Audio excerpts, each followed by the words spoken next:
Naqueles dias, retirou-se para o monte a fim de orar, e passou a noite orando a Deus. E quando amanheceu, chamou a si os seus discípulos e escolheu 12 dentre eles, aos quais deu também o nome de apóstolos. Lucas 6, 12 e 13. Tema da semana: discipulando líderes espirituais. Estamos iniciando mais um programa Lições da Bíblia. No programa de hoje, discipulando líderes espirituais. Vamos tirar lições dos ensinamentos, da forma como Jesus discipulou os 12 discípulos e como nós, como líderes, podemos discipular e também sermos discípulos. Os nossos convidados de hoje, pastor Denis Felauer, pastor Jorge Mário, sejam bem-vindos, eles que retornam ao programa.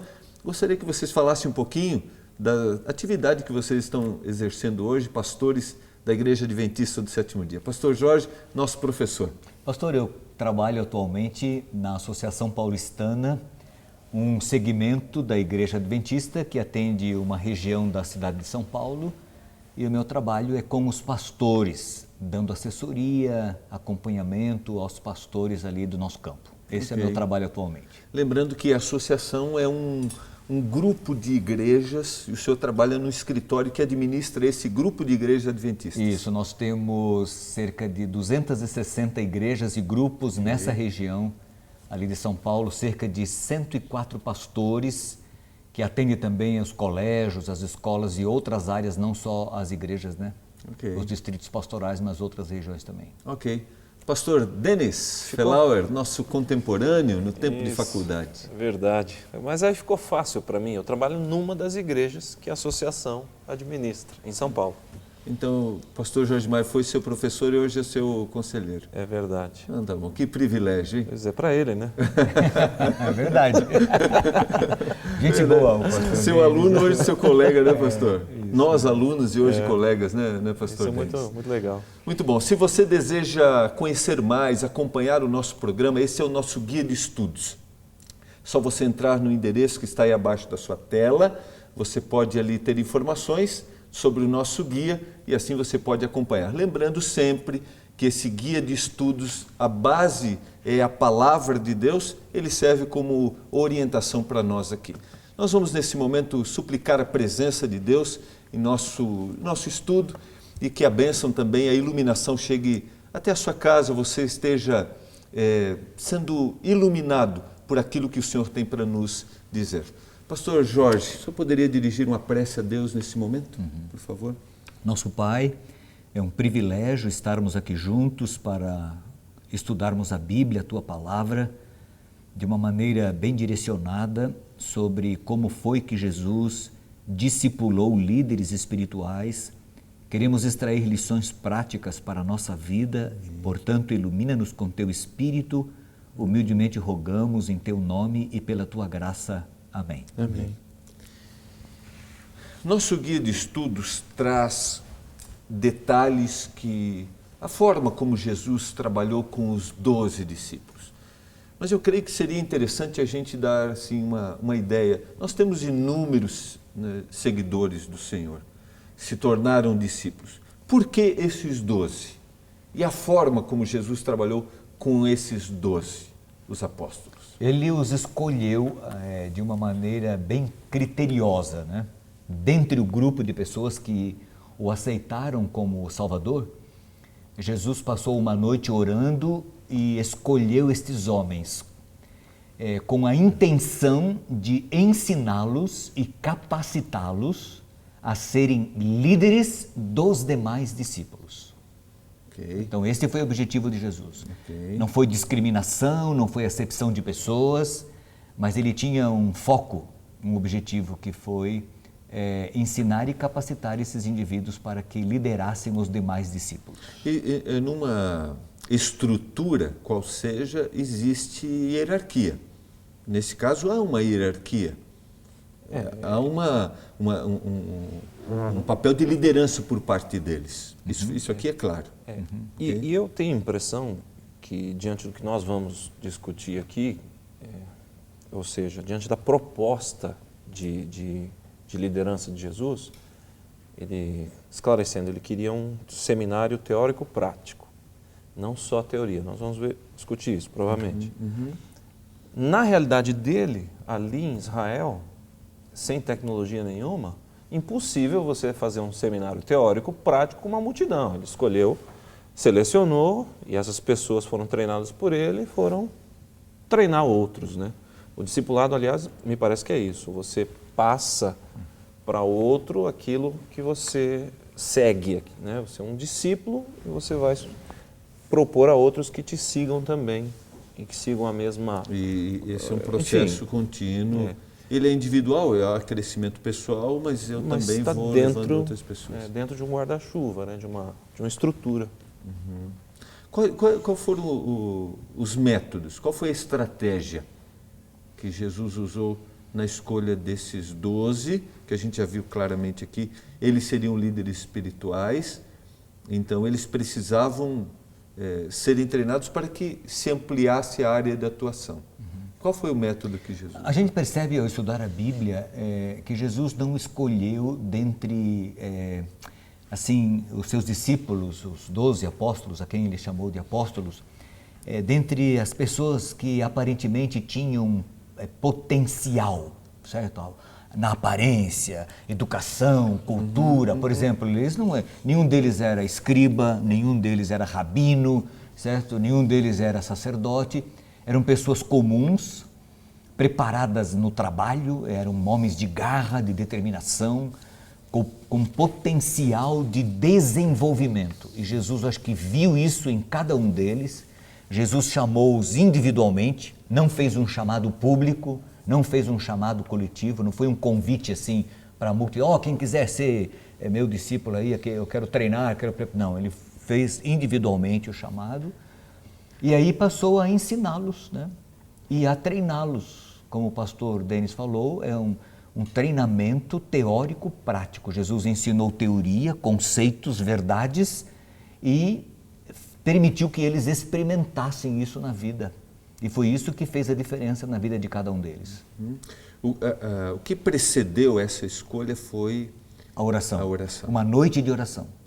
Ele precisaria ser capacitado pelo Pai para escolher os homens certos. Agora, o que me incomoda nessa história é que se Jesus passou uma noite em oração para escolher os líderes da igreja, por que nós achamos que isso é dispensável hoje?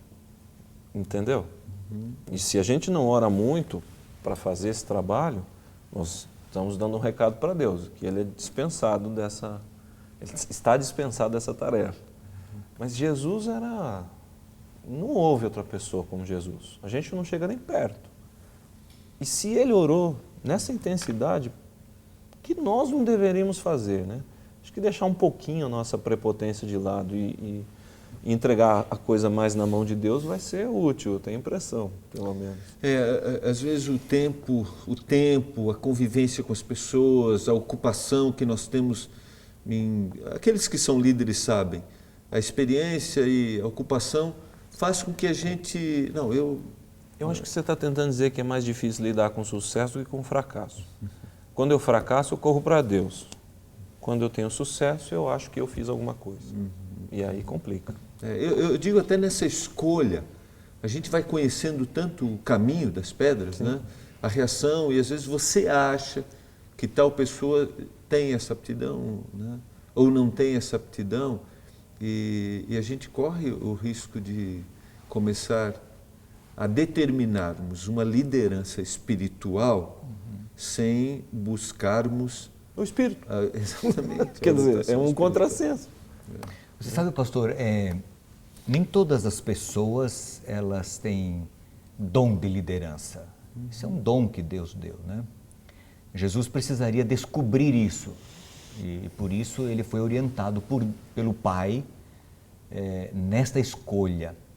E mesmo dentre os 12, no meio dos 12, havia níveis de capacidade de liderança diferente entre eles. Por exemplo, Pedro era o líder, né?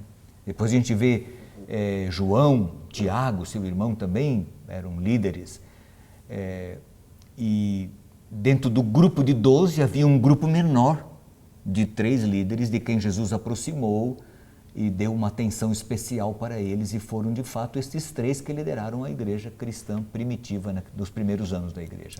Aqueles que lideram devem ter sensibilidade, os liderados também, que há uma identificação natural às vezes com o que lidera, com os seus liderados. Há uma identificação e a gente não ser levado a um ciúme, né? Há uma identificação natural. Eu acho que esse risco Jesus correu ali, né? Ao escolher 12, podia ter algum ciúme, alguma... Não, eles tinham ciúme, né? Entre eles, havia problemas entre eles. Agora, hoje, quando você estuda esse assunto, eu tive o privilégio de assistir um pequeno curso sobre isso. Eles chamam isso de intragrupo, quando você tem as pessoas que estão mais perto de você. Por exemplo, o intragrupo de Jesus era os 12, e dentro desse intragrupo ainda tinha mais 3, que era Pedro, Tiago e João. Uhum. Então, isso é normal, né? A gente tem que entender isso. Isso é normal. Existem afinidades, existem habilidades diferentes, necessidades. Então, por exemplo, você não mandaria André, você não acha André na Bíblia fazendo um sermão como Pedro fez. Mas André tinha uma habilidade, assim, muito importante. Ele conseguia, a nível individual, ele conseguia trazer as pessoas para conhecer Jesus. Toda vez que André aparece na Bíblia, ele está chamando alguém para conhecer Jesus. E Pedro era o sujeito mais público, mais habilidades diferentes, né? E, claro, com certeza, atuações diferentes dentro daquela liderança que foi proposta a eles. E que explicação a gente daria? O nosso guia não citou, mas vocês estão falando aqui, o pastor citou o exemplo de André, a frustração no caso de Judas. Judas, eu acho que era um sujeito muito talentoso, porque ele era tesoureiro do grupo. João 12, você vê isso.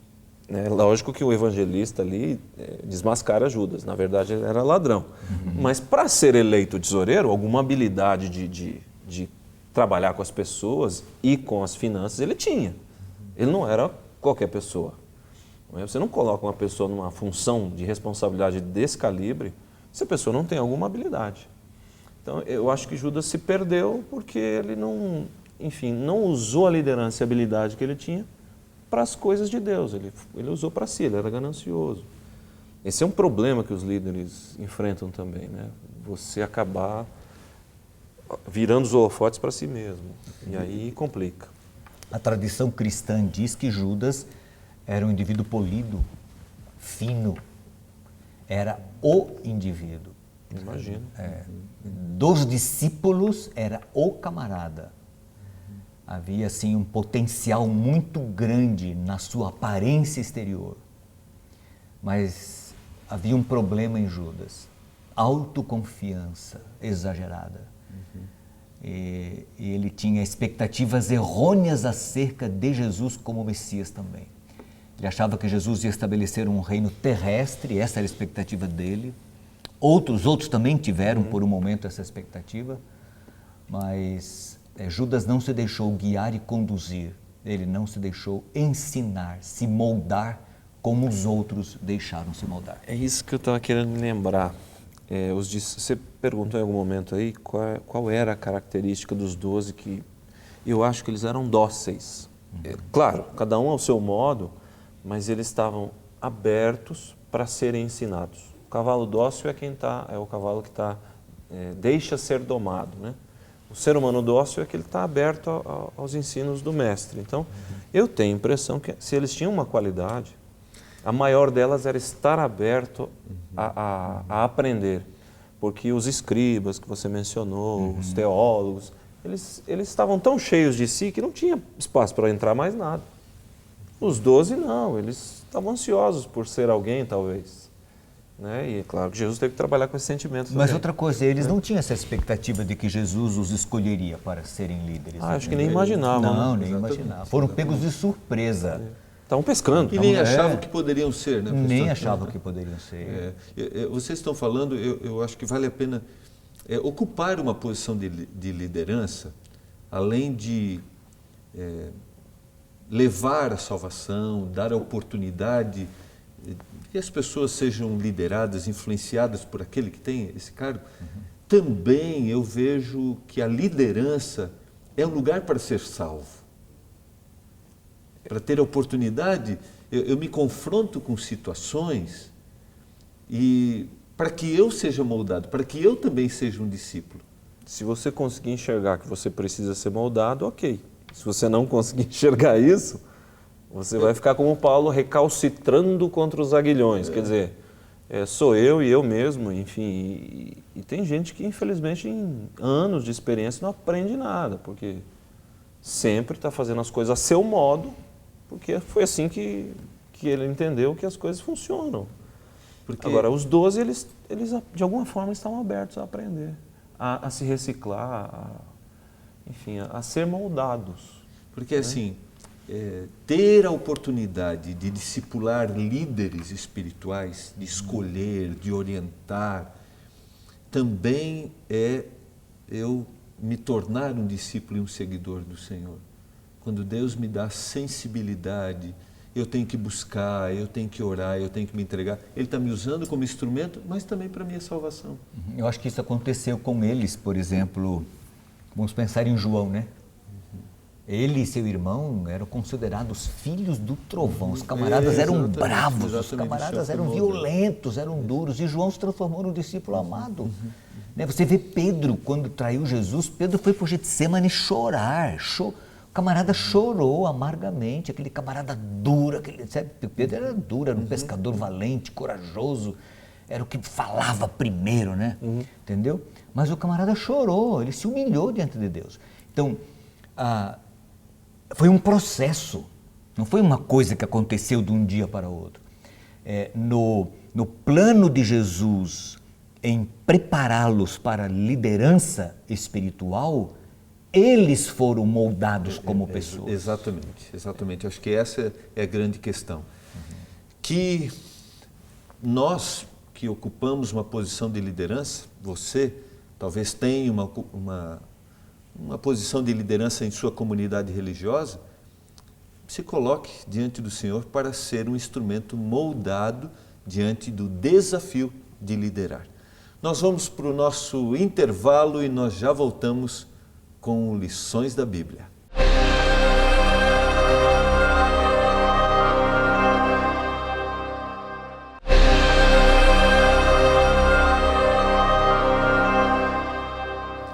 Você está acompanhando o programa Lições da Bíblia. Hoje nós temos aqui o pastor Jorge Mário, pastor Denis Felauer, e estamos entendendo o método que Jesus usou, escolhendo seus líderes espirituais, os 12 apóstolos, diante de um grande número de seguidores.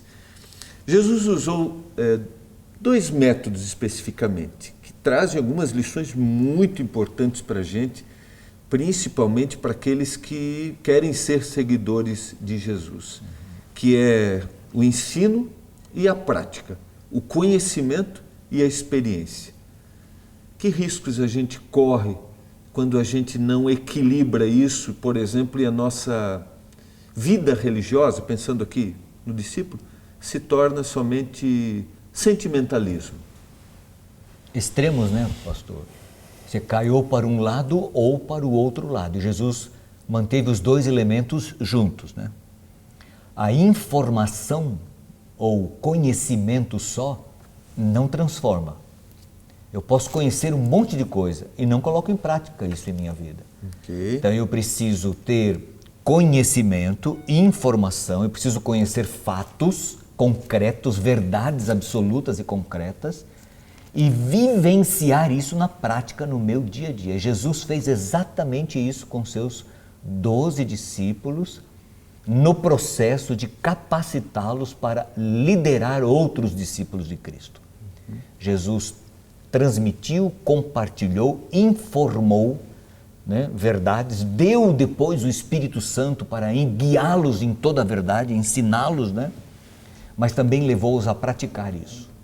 Eu me lembro de uma frase de uma educadora americana chamada Ellen White, onde ela diz que a prática do bem favorece você continuar praticando e gostando do bem, assim como a prática do mal te favorece gostar mais cada vez do mal e praticá-lo. Então, a vida essa é uma espécie de lei do ser humano.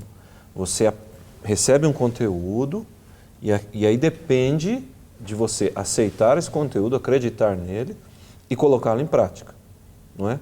Tudo começa no campo das ideias, mas se ele não se transforma em prática, ele fica num limbo aí, não é? Você sabe, pastor, que tem pessoas hoje que dizem assim, eu não preciso estudar a Bíblia, por exemplo, para quê? Basta eu experimentar, eu experimento Jesus, Deus se revela diretamente para mim, né? Mas como que você sabe que essa experiência é de Deus? Aí que está, entendeu? Daí a importância da informação factual, de dados concretos e verdades absolutas que anteriormente foram reveladas por Deus. E as duas coisas têm que andar juntos como um remo dois remos de um mesmo barco, né? Os dois juntos para que a gente consiga seguir aí na direção certa. Foi o que Jesus fez com os seus discípulos. Nós vemos, o Senhor citou, o Senhor enviou o Espírito. A promessa está em São João capítulo 16, verso 13. Quando vier, porém, o Espírito da verdade, ele vos guiará a toda a verdade. Porque não falará por si mesmo, mas dirá tudo o que tiver ouvido e vos anunciará as coisas que hão de ver. Permita-me ler uma frase que está no nosso guia de estudos. O cristianismo não é uma fé irracional. No entanto, certos elementos do cristianismo possuem elevada emoção, sentimento e experiência acima do conhecimento. Essa mentalidade declara que aquilo em que as pessoas acreditam é relativamente insignificante, porque somente a experiência é importante. A obediência e a adesão à verdade específica são consideradas relativamente insignificantes. A emoção e o entusiasmo religioso tornaram-se a medida da autenticidade espiritual. Nós corremos um risco quando temos essa visão. Sim. Essa é uma visão equivocada. Quando a emoção e o entusiasmo sobrepõem a razão. A palavra de Deus diz, pastor, interrompendo você, Não, tudo bem. de que o coração humano é enganoso. Então, as minhas emoções, elas são mutáveis. Falta estabilidade para elas, né? E daí a importância de eu basear a minha experiência emocional religiosa em dados concretos, em fatos concretos anteriormente revelados pelo Senhor como verdades absolutas nas Escrituras Sagradas. Aí eu terei avaliada a minha experiência.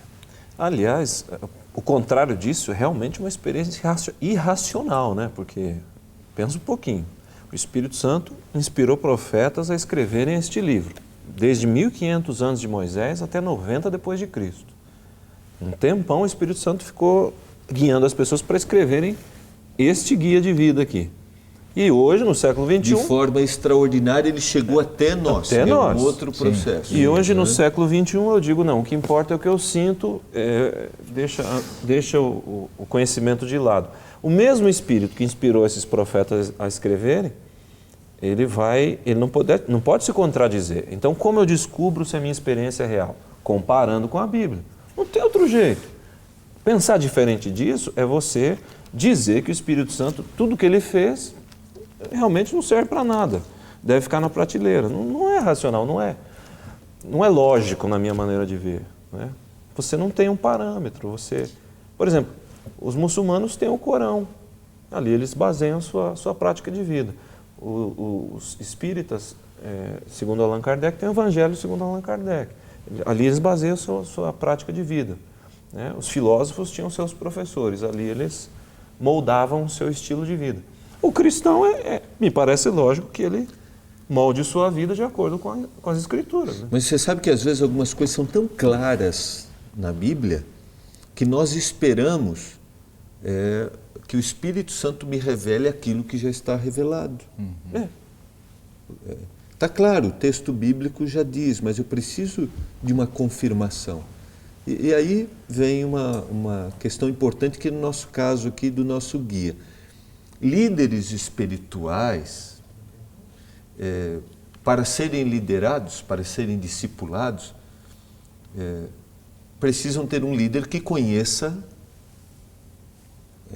o que o texto bíblico diz, o que a palavra diz. Eu fico imaginando, por exemplo, Gilmar, um gerente de qualquer empresa, banco, instituição, enfim. Essa pessoa, quando muda de empresa, de banco, de instituição, possivelmente ela tem que aprender as novas regras do novo local, os novos procedimentos, etc. e tal. Enfim, eles têm um livro-texto, eles têm um manual que eles vão seguir a partir do momento em que forem contratados por outra instituição. Eu pergunto, no nosso caso como cristãos, nós temos o livro-texto, Deus deixou aqui as regras do discipulado, Ele deixou exemplo do que Ele fez, de como nós deveríamos fazer, enfim, do que é aceitável, do que não é, do que é melhor, do que não é, enfim.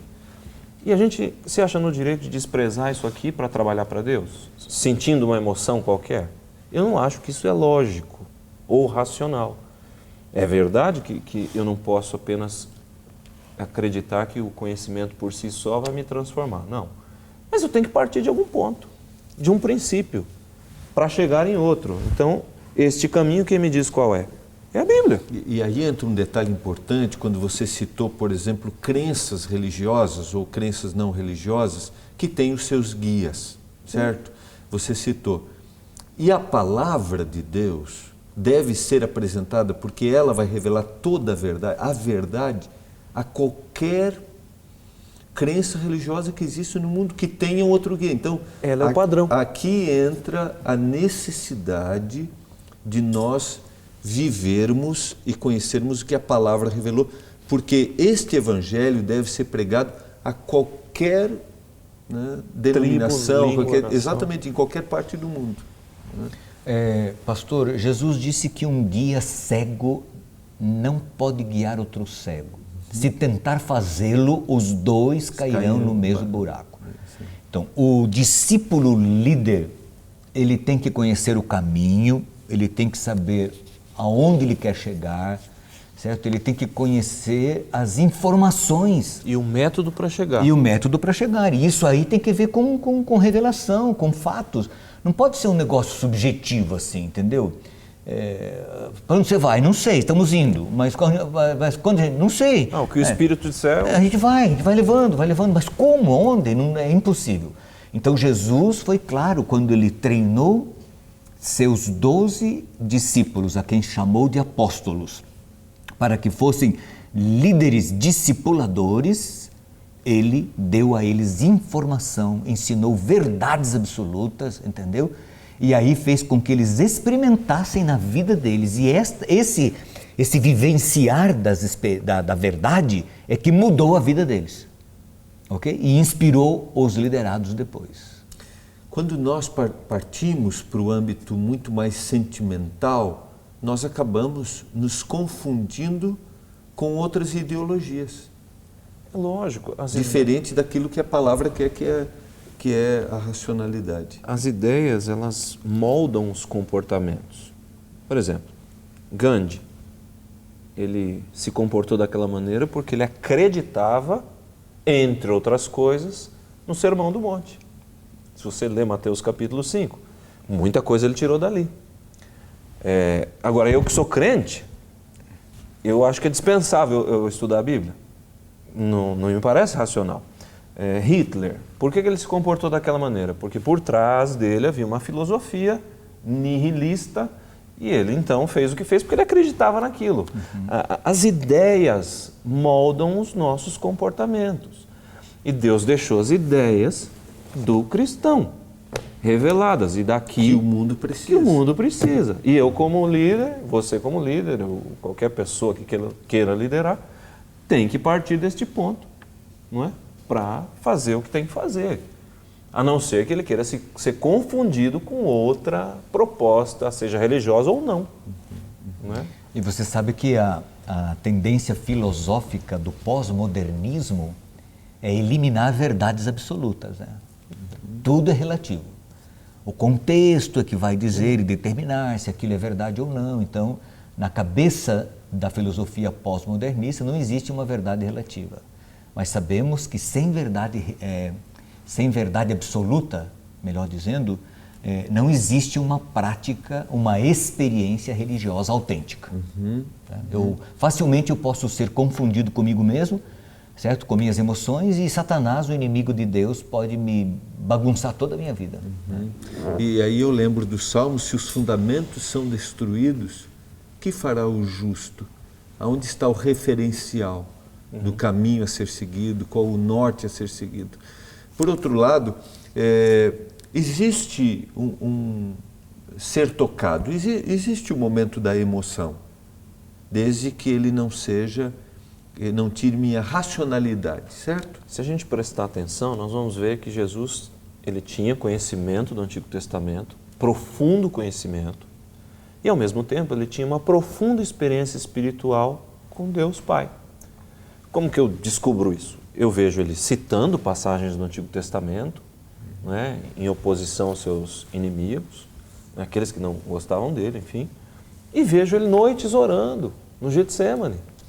Ele tinha as duas coisas. Por que eu acho que eu posso dispensar as duas coisas ou uma delas no século XXI? Jesus, até no conceito de quem não é cristão, foi um dos maiores líderes que existiu. Agora, eu como cristão, posso dispensar esse exemplo que ele deu? Você veja que quando ele tinha 12 anos de idade, ele dialogou sobre as Escrituras com a liderança do templo. Conhecimento. Não foi uma experiência subjetiva. Conhecimento baseado na Escritura. No caminho de Emaús, ele falou sobre ele, discorrendo do que os profetas haviam escrito, né? Moisés e os profetas, né? Os salmos e os profetas, sobre ele. Fatos e informações. Fez parte da sua infância, foi, como diz o texto bíblico, inculcado, foi ensinado. E isso o sustentou diante das adversidades e deu para ele tanta autoridade. E assim ele treinou seus discípulos. Mas ele tinha espaço para a emoção, para o louvor. Você percebe na vida de Jesus que ele não era uma pedra de gelo. Ele chorou quando Lázaro morreu.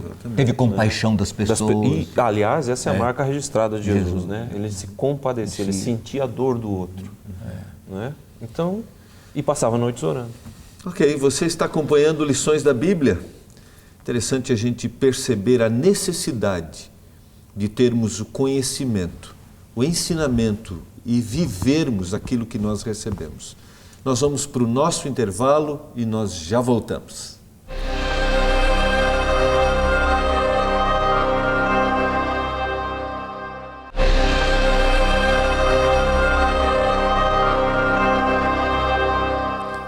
Estamos voltando, esse é o programa Lições da Bíblia. Estamos descobrindo no programa de hoje quais foram as estratégias do Senhor Jesus para discipular os seus líderes espirituais. E como podemos, como líderes, tirar lições para a vida e como aquele que deseja ser liderado também pode receber instruções, a sensibilidade espiritual e ser um instrumento nas mãos do Senhor para liderar a sua comunidade religiosa. Por que o Senhor não escolheu pessoas com conhecimento? Por que o Senhor escolheu pessoas humildes, simples, para serem líderes espirituais? Eu acho, pastor, que as pessoas cultas não deram espaço para Jesus. Elas não confiavam nele. Elas não entregaram a vida, né? Entendeu? Não permitiram. E estes homens humildes... Que era, assim, eu digo natural, não, que era mais difícil, né, pastor? Muito para eles. Difícil, assim, a gente, por exemplo, acompanha a história de Nicodemos, nós já citamos em algum momento, durante essa temporada, mas quanto ele teve que deixar e quanto tempo isso não levou. Foi uma entrega fácil. Exatamente. Não foi de um dia para o outro. Porque havia se eu posso usar a expressão, emaranhado de situações, e isso não seria imediato, né? Barreiras, né? Naturais, criadas pela sociedade onde ele vivia e dentro dele mesmo, né? Que os discípulos desses homens humildes não tinham, certo? Por isso Jesus pôde usá-los. O senhor citou esse outro aspecto que eu não tinha pensado, que é barreiras que haviam dentro dele. Por isso Nicodemos procurou Jesus de noite, certo? É verdade que tempos depois, você lendo o Evangelho, você descobre que muitos sacerdotes obedeciam à fé. Isso exatamente. demorou um Claro. pouco, mas Isso aí. inicialmente aqueles homens eram mais abertos a serem ensinados. Né? E a liderança de Jesus, a proposta dele, hoje até é discutida nos ambientes empresariais, a liderança servidora. Né? Se vocês querem... uma vez Jesus disse, os governantes, eles governam para si, eles mandam. Agora, se vocês querem ser líderes da minha causa, aí vocês têm que ser o servo de todos. Aliás, ele foi assim. Jesus nunca buscou privilégios na sua atividade de liderança. Ele só liderou para servir. Então, dentro dessa proposta, você precisa de gente que esteja disposta a isso. É interessante Entendeu? que o ambiente religioso sabia disso.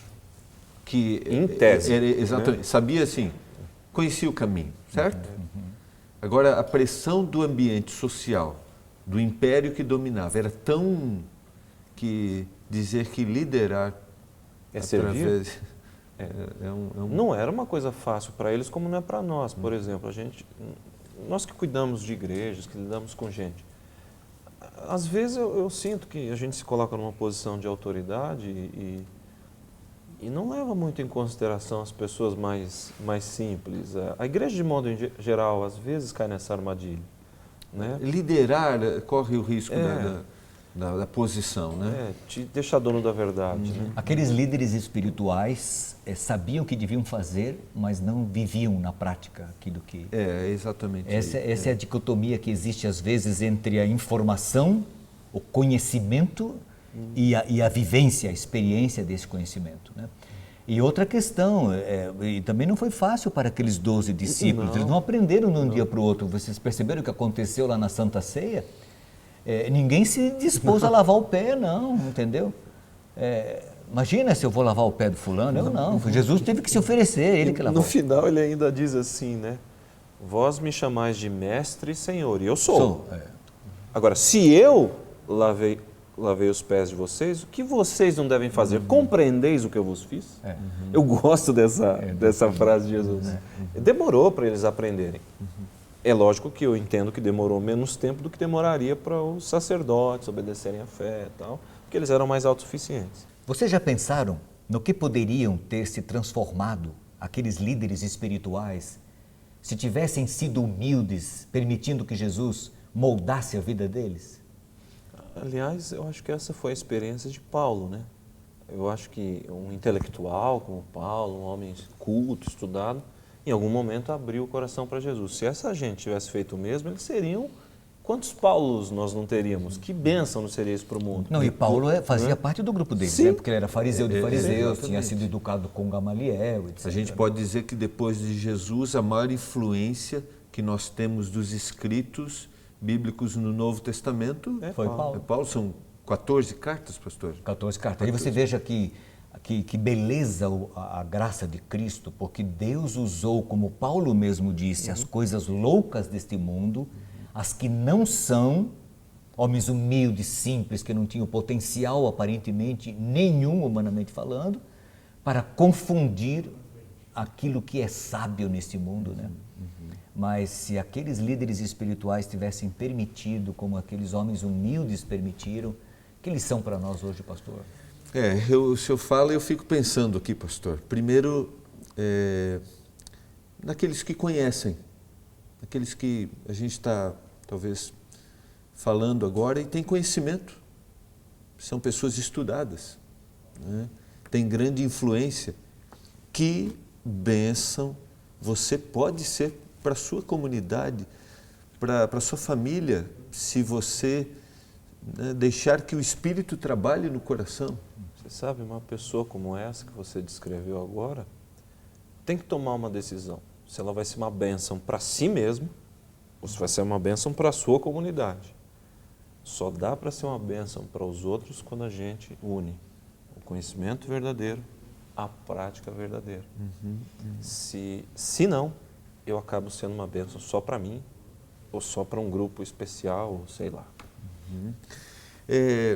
Eu acho que vale a pena a gente caminhar aqui e mostrar no que esses homens se transformaram, que tipo de líderes eles se transformaram. E a lição do que eles se transformaram, para a gente como líder, ou para nós que de alguma forma lideramos, escolhemos líderes, né? E para aqueles que querem ser um instrumento nas mãos do Senhor, venha, né, assim, capacidade, eu posso ajudar, eu posso fazer alguma coisa. No que esses homens se transformaram quando deixaram ser usados pelo Senhor? Grandes homens, né? Quando a gente lê no livro de Atos dos Apóstolos, nos 2 primeiros capítulos, Pedro se levantando, né, ali no discurso que ele fez no dia de Pentecostes, homens humildes, pescadores, simples, né, pouca leitura. Você veja o apóstolo João, quando escreveu o Apocalipse, o Evangelho de João, as cartas, as 3 que ele escreveu, você observa que o grego de João era um grego de uma pessoa muito simples, humilde, percebe-se como se um caipira estivesse falando, escrevendo, né? Mas um homem que foi usado por Deus, né? Percebeu o que a massa das pessoas não perceberam, conheceu o que a maioria não conheceu. Então valeu a pena terem se deixado guiar e conduzir, porque fizeram a diferença, mudaram o mundo.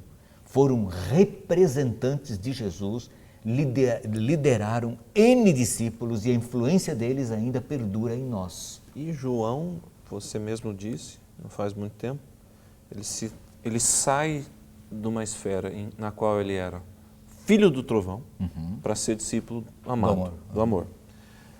Jesus, na sua proposta de liderança servidora, ele usa muito essa questão, porque afinal, para você ser discípulo do amor e ser liderança servidora, tem que deixar orgulho, tem que ser manso. O texto clássico de Jesus, quando ele viu as multidões, como ovelhas que não tinham pastor, sentiu compaixão delas e disse o quê? Vinde a mim, vós que estáis cansados, sobrecarregados, eu vos aliviarei. E aprendei de mim, que sou manso e humilde. E ele era Deus. Agora eu que sou ser humano, tenho um diplomazinho de teologia, acho que sou dono da verdade. Você citou esse texto aí de ovelhas, né? Jesus chama seus filhos de ovelhas, não de bodes e nem de cabras. Porque bode e cabra, eles são muito autossuficientes, os caprinos. As ovelhas não, as ovelhas são humildes, são dependentes. Por isso Jesus é o bom pastor de um rebanho de ovelhas. E é esse o líder que ele quer. Esse tipo de líder que ele quer. Exatamente. Líder ovelha. Para liderar ovelha. Líder ovelha para liderar ovelhas. Que tem o seu espaço para tomar decisões. É que a gente às vezes pode pensar numa liderança servidora muito fechada, muito quadradinha, né? E muito submissa, nesse sentido. Mas Jesus não foi submisso. Ele enfrentou o erro, não é? Mas ele liderava de fato para servir. Jesus realmente é uma pessoa muito interessante. A submissão é o grande líder, né? A submissão é o grande líder. O senhor citou, permita-me ler, pastor, o senhor citou ali, que esses homens se transformaram, está em Atos capítulo 1, eu quero ler a partir do verso 21, Atos 1, 21, é necessário, pois, que dos homens que nos acompanharam todo o tempo que o Senhor Jesus andou entre nós, começando no batismo de João até o dia em que dentre nós foi levado às alturas, um desses se torne testemunha conosco da sua ressurreição. Aqui está o primeiro ponto, né? Além de manso, testemunha. Exatamente. Matias, né? Exatamente. O substituto de Judas. E aqui me impressiona a oração, né? E orando disseram, tu, Senhor, que conheces o coração de todos, revela-nos qual desses dois tens escolhido. Essa entrega, dependência de Deus. Nós precisamos de alguém para substituir, né? Ele diz no verso 25, para preencher a vaga nesse ministério e apostolado. E eles usaram eles precisaram de uma revelação num assunto que não estava previamente revelado. Deus nunca tinha escrito na Bíblia quem substituiria Judas. Então eles precisaram de um componente espiritual aí. Nos revela quem vai ser o líder no lugar de Eles, Judas. exatamente, colocam ali características, né? Isso. Precisamos de um homem assim. Que Manso, acompanhou o ministério, que sabe, que seja testemunha, e agora entre os dois. Aí houve espaço para uma revelação que eles não tinham aqui, não é? Não tinham no Antigo Testamento. Que lições o líder que está nos ouvindo, que acompanhou o programa hoje, ele é um líder na sua comunidade, que lições ele pode tirar para discipular outras pessoas, né? Fazer líderes espirituais? Em primeiro lugar, eu acho que eu preciso ser um líder como Jesus foi antes de exigir isso dos outros. Acho que é a primeira lição que a gente tem que aprender, baseado no que ele revelou na Bíblia. Eu tenho que mudar para esperar que os outros mudem. O discipulado se faz assim, pelo exemplo, conhecimento e exemplo. Então, seria uma alegria se eu pudesse ouvir de alguém, olha, você é um líder parecido com Jesus. Esse é o meu sonho. Não é? E aí eu posso esperar que os outros também sigam esse caminho. Né? Pastor Jorge, que Eu acho trabalha que diretamente com líderes. Ser antes de ter. Porque ter conhecimento, embora seja muito importante, não fará nada por mim se eu não colocar em prática e transforme esse conhecimento em ser o que Jesus de fato foi.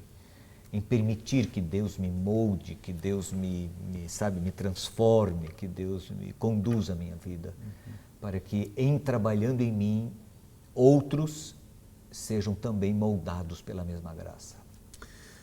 Agradeço a presença do pastor Jorge Mário, do pastor Denis Felauer. Foi muito bom ter vocês aqui como líderes espirituais. Foi muito bom ter a sua companhia, foi muito bom a gente estar junto. Espero que durante esse programa, você que é um líder espiritual, tenha desenvolvido a sensibilidade e se renda ao Senhor. Ore, busque o conhecimento e viva, como eles disseram aqui, viva. E assim você seja uma influência positiva na sua comunidade. Agora não esqueça, aquilo que a palavra diz é o que nós necessitamos. Então, se a palavra diz para você, aceite e que o Espírito Santo te dê iluminação para isso. Nós vamos orar a Deus nesse momento. Pastor Denis, pode orar, por favor? Nosso Deus, nosso pedido é que nós sejamos líderes de acordo com o Teu coração. É verdade. Nós queremos compreender a Tua palavra e queremos agir como Jesus agiu. É difícil para nós, como seres humanos, é uma luta, mas pedimos que nos abençoe e a todos os que estão assistindo esse programa, que tenham o toque do Espírito Santo para serem líderes como Jesus foi. Amém. Nós pedimos em nome de Jesus. Amém. Foi muito bom estarmos juntos, sempre é muito bom ter a sua companhia. Um abraço e até o nosso próximo programa, Lições da Bíblia. E não esqueça, e conhecereis a verdade, e a verdade vos libertará. Um abraço.